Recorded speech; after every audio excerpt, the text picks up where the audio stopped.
Welcome back, PetaPixel viewers. It is Chris Nichols here, and we're not in Calgary anymore. We're in beautiful Kamakura, Japan, just south of Tokyo, and we're here to play with the brand new Nikon Z50 II. There once was a boy named Jaron who was very sad because he had lost the joy of photography and he wasn't inspired anymore. So his good friend Chris Nichols, a world-renowned YouTube photographer, recommended to him an analog camera to fill that rangefinder-sized hole in his heart. So Chris Nichols recommended the Voigtlander Bessa R2A, a beautiful camera with great manual control that takes Leica M-mount lenses. And do you know where Jaron found this wonderful camera? KH.com. And Jaron was able to find his dream camera very easily using the online search tools. He knew exactly what condition it would be in, and he knew he could trust KH.com to give him a fair price. And now him and Chris Nichols will be best friends forever, and that's why KH.com is PetaPixel's pre-owned camera gear partner. True story. Now, of course, full disclosure, Nikon has been nice enough to fly us out here to Japan. We got to also see the Nikon Museum, and you definitely want to check out that video. And yes, because I'm in Japan, I am saying Nikon. And one more thing I want to say is, as much as we appreciate being here, and as gracious as Nikon Japan has been to us, we're still going to give our usual honest review, as always. Let's get to it. Okay, so it has been many years since we had the predecessor, the original Nikon Z50. In fact, I remember shooting that in a Japanese garden as well, ironically. And so in that time, we haven't seen that many APS-C cameras come out from Nikon. I mean, certainly the Z30, certainly the ZFC, which is still, for my money, one of the most beautiful APS-C cameras that money can buy. But now that we have the Z50 II, this promises to be a little bit more capable, a little bit more cross-platform for advanced users. But Nikon is still aiming APS-C cameras right now clearly at a more enthusiast or beginner market to try to get people up from the smartphone. And so what I'm really curious to see are what are the notable improvements over the original Z50. First one I can tell you is video, and actually Jordan is shooting on a Z50 version 2 for this entire episode, and so you're going to hear a lot from him just shortly. So first off, we've got a reduced eye cup. The original Z50, the eye cup came quite a bit off the back of the camera, and although it was comfortable to use, it did kind of increase the size and just profile of the camera, especially like putting it into a camera bag, for example. The other thing this is slightly heavier than we'll see from other cameras like the Canon EOS R50, for example, or certainly something like the X-T30 version 2. And so this does have a beefier feel to it, but what really helps with that is an enhanced larger grip. And what the Z50 II is going for is that more SLR kind of look to a mirrorless body, which looks professional and looks capable. Now on the back of the camera, we don't have an autofocusing joystick, but we do have a joypad to navigate menus. You can use it as well to move your autofocusing point, and of course it is a touchscreen selector as well, and we do have a lot of autofocus improvements that I want to talk about. Now on the top of the camera, this is something you don't see very often anymore, but we do have a pop-up flash that you have to manually pop up if you want it to fire, or simply close it down if you don't.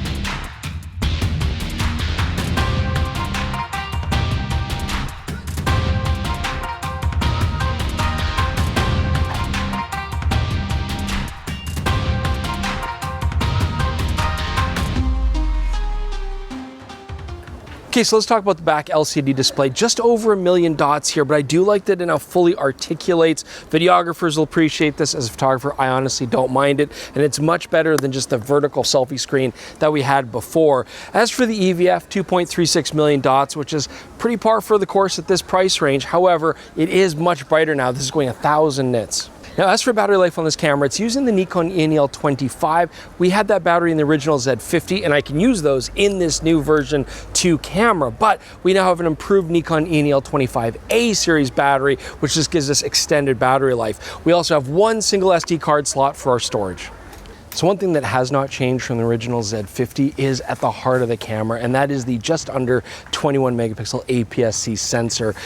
This sensor has been on the market for a long time, something like, 8 years if you consider the D500 the first camera to have a similar sensor to that. Jordan also made a joke that my daughter, who's now almost 9 years old, has not experienced a world without this sensor in it. And, you know, look, from an image quality standpoint, I'm happy with it, But of course, from a marketing standpoint, people are going to see the numbers, and that is going to be a factor in their decision making, and that's just the way it is.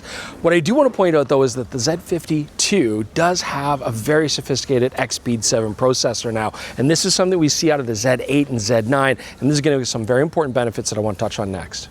We are getting much faster burst rates in electronic shutter mode when you need the extra frames per second. You can go up to 15 or 30 frames per second. That's JPEG normal mode, and keep in mind this sensor does have some rolling shutter issues, but if you need those extra frames, that can help you out.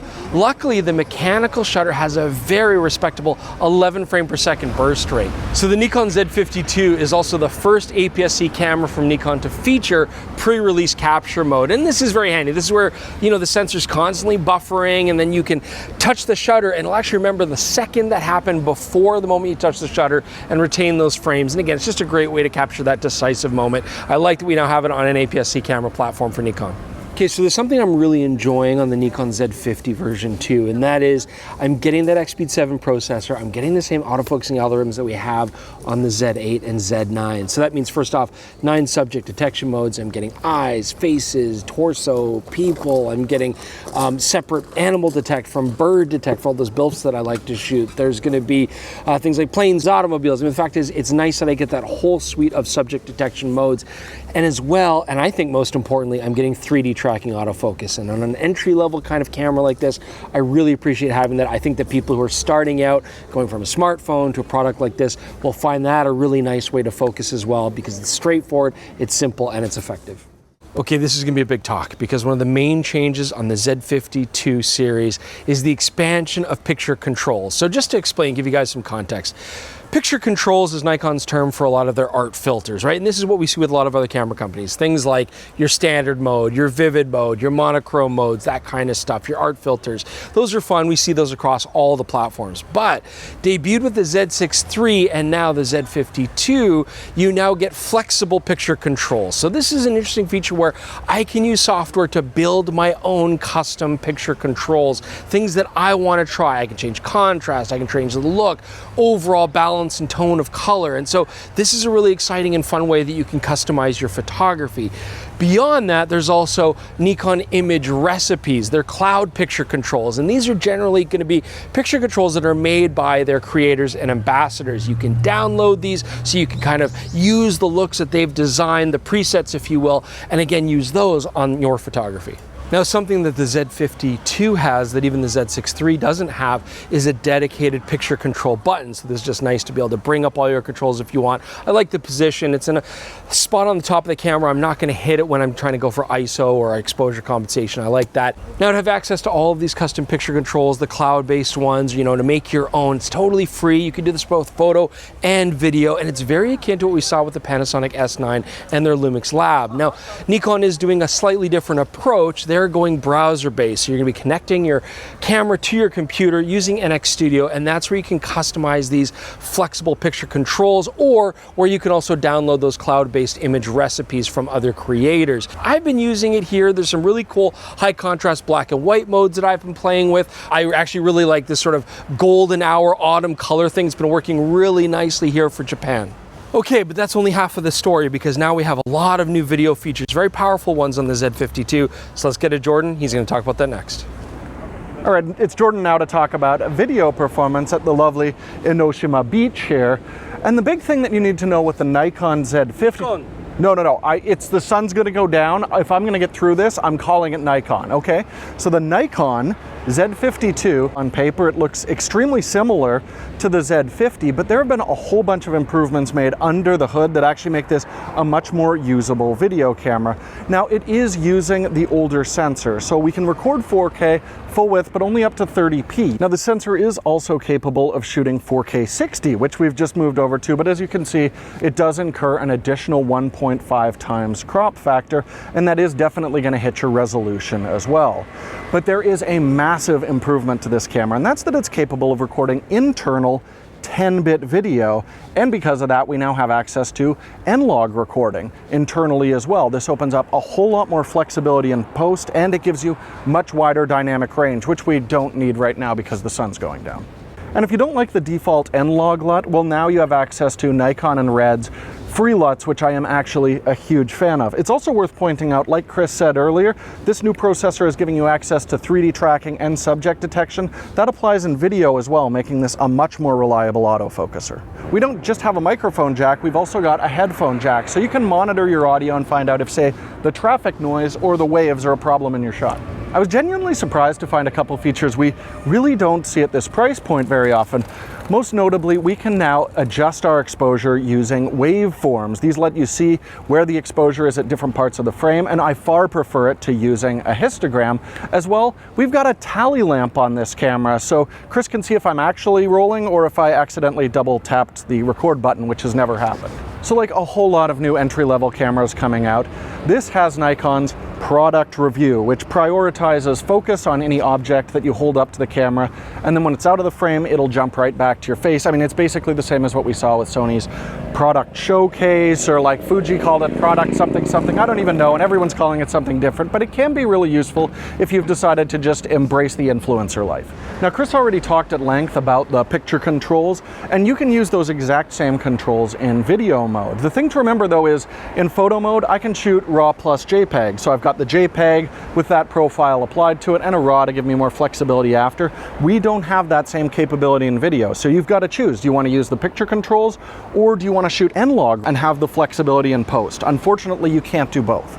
Now, unfortunately, like every one of Nikon's APS-C cameras, there is no IBIS in this. Now, fortunately, all of the zoom lenses currently available do have VR in them, and that's going to help offset 2 axes, but it's not as effective as an IBIS system. But, of course, you do have the option to switch over and enable the electronic stabilization as well. It does incur an actually really significant crop if you turn that on, but it does smooth out some of that movement. The problem though with electronic stabilization is if you're shooting slow shutter speeds like I prefer to, you will notice some weirdness in the frame. Okay, so where does the Z50 II fit? Well, it's important to know there are a lot of really excellent video-centric mirrorless cameras around that $1,000 mark. The Sony ZVE10 II, the Fujifilm X-M5, but neither of those cameras offer an electronic viewfinder, which I really prefer working with when I'm shooting video. So if you're like me looking for an EVF, well, then we're comparing this to the Sony a6400 or the Canon R50, and this is a much better hybrid package than both of those. But if you're already invested in Nikon glass, then the Nikon Z50 II is by far the best APS-C body that Nikon makes for hybrid shooters, and honestly, it's about their best hybrid body until you move all the way up to the Z6 III. All right, so that concludes a wonderful trip to Tokyo and the surrounding area. We've had a great time here. Again, big thanks to Nikon for taking us out here and letting us play with this camera in an environment that's not Calgary, which actually is snowing right now as we speak, by the way, yikes. The first thing I'm gonna say is this, the original Z50, it was a fun camera in that it was compact and easy to use, but I always felt it was quite basic. And I do wanna say that although a lot of the technology here is similar and it improved in such a way that I feel like this was a bit more of a capable camera to use, I definitely enjoyed it more than I remember with my experience on the first Z50. I think a big part of that first off, what I'll mention is the autofocus. I love 3D tracking autofocus. I like how simple it is. I like how reliable it is. And even when we were shooting in low light situations, I found the 3D tracking on the Z50 II to be responsive and accurate. Now, Nikon is banking quite heavily on these picture controls and having the customizable picture controls as a way to win over beginners. And I think that's something that I did enjoy on the Panasonic S9, and I enjoyed using it here too. And I think there's a differentiation there that kind of made me realize something that I think is quite important. This is a very capable camera, certainly more so than an S9 as far as manual control goes and having the EVF, and I really appreciate those things. And I think what's interesting about having picture controls is it is a great way to get people from a smartphone, an easy path into having fun, having a simple experience, but then the Z50 II giving them a way to grow into that, get a little bit more capable, start learning manual control, maybe even getting away from picture controls. I mean, I myself, I use them a little bit just as a fun kind of a test to do, but I'm still going back to shooting RAW, and I think a lot of beginners will eventually want to move to that as well, and this provides them a nice pathway to do that. Now, as for the technological improvements, I mean, the EVF, I do wish there was a little bit more resolution there. nicer brightness. I mean, that's nice to have, but it's not a big concern for me. The only complaint I really have here on the top deck is the mode dial and then the photo video selector switch attached to it. Just that there's no locking switch, and it's very easy to turn these. There isn't that much tension required to flip you into the next mode. I'm not personally changing the mode dial a lot by accident, but certainly when I take the camera in and out of camera bag, I'll find that it's moved a little bit, it's in a different mode, or this photo video selector switch, it's very easy to turn by accident, so I find I'm often in video when I want to be in photo. I don't think Jordan had a complaint about that one in that particular case. But you know, overall, the handling of the Z50 II, it's capable, it has room to grow, it's fairly customizable, and it was very familiar to a Nikon experience. So looking at cameras that are comparable to this, I mean, the Sony a6400 is going to be a similar price, good autofocus capability, good image quality, definitely compact, but again, I do prefer having a more controllable, larger body like this for a lot of situations, you know, especially if I'm shooting things like wildlife or sports. I do like the feel of this, especially to balance longer, heavier lenses. The Canon EOS R50 is also going to be a similar choice, but again, this is a much better video camera, has a decent autofocusing experience, which is going to be similar to that.